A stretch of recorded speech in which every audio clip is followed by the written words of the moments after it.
Penjualan kedelai impor sebagai bahan baku pembuatan tempe dan tahu menurun. Hal itu imbas dari tingginya harga dalam beberapa waktu terakhir.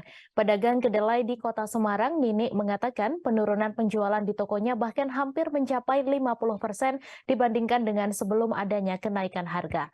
Informasi selengkapnya akan disampaikan langsung oleh wartawan Tribun Jateng, Idayatul Rohmah, yang kini sudah terhubung bersama kami. Silakan rekan Ida. Ya baik, terima kasih rekan Mei. Memang untuk harga kedelai ini beberapa waktu terakhir mengalami kenaikan ya, dan memang untuk harganya sendiri ini cenderung tinggi. Menurut pedagang, harga kedelai impor ini telah mengalami kenaikan secara bertahap dalam 2 tahun terakhir. Sebelumnya tahun 2020 untuk harga kedelai sendiri ini pada kisaran Rp8.000, kemudian naik terus secara bertahap hingga mencapai Rp14.000 pada akhir tahun lalu. Nah, berdasarkan keterangan pedagang yang saya wawancara, harga kedelai impor sendiri mulai mengalami penurunan pada awal tahun lalu. Namun penurunan terjadi ini cukup kecil sehingga untuk harga yang berlaku ini masih tinggi. Dari pantauan saya ke sejumlah pedagang, harga berlaku sekarang ini berkisar pada Rp12.800 sampai Rp13.500 per kilogramnya. Dengan tingginya harga ini, menurut pedagang masih memberikan pengaruh terhadap penjualan. Seperti diakui ini, pedagang di Jalan Pedamaran Semarang, penjualan kedelai impor di tokonya turun hingga 50% jika dibandingkan dengan tahun 2020 lalu.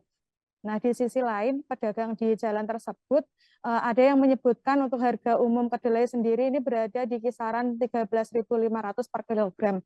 Namun ada pula harga yang di kisaran Rp12.500 per kilogram.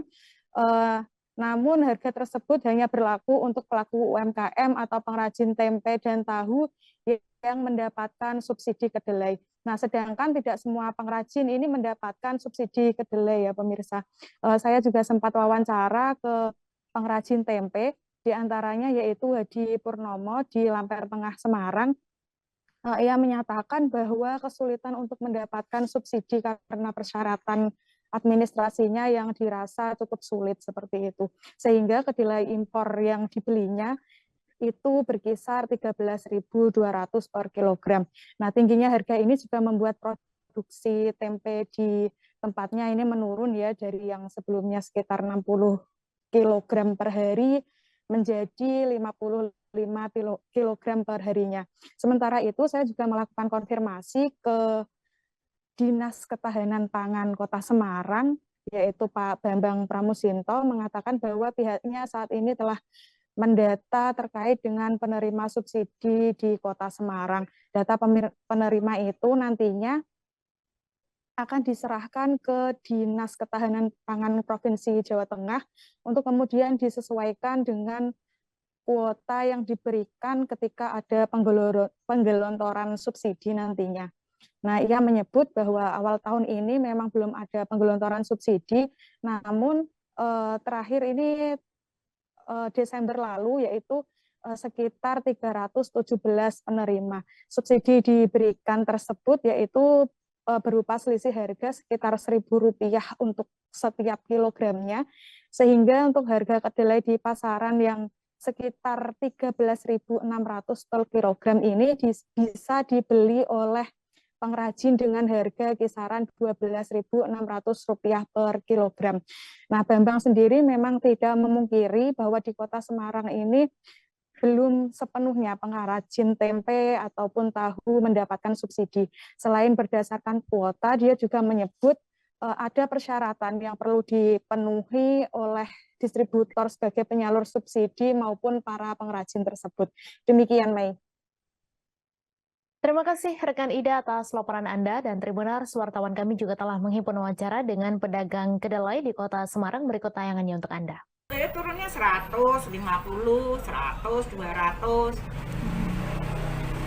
Sekarang sudah tadinya 14, sekarang sudah 12.800. 12.800. Bis kan rusak, mereka kan rugi. Harga mahal, tempenya nggak laku, rusak, kan rugi. Terus mereka akhirnya buatnya dikit. kurang nggak apa-apa, maksudnya kalau pembelinya ramai, pas ramai kurang nanti dibeli di temennya gitu, daripada dia turah tempe busuk nggak laku rugi deh. Kalau dari segi penjualan mungkin sih ini sejauh ini setelah harga naik ini apakah berkurang juga penjualannya? Sampai berapa persen sih pengurangan? Hampir 50%. Terima kasih sudah nonton. Jangan lupa like, subscribe, dan share ya.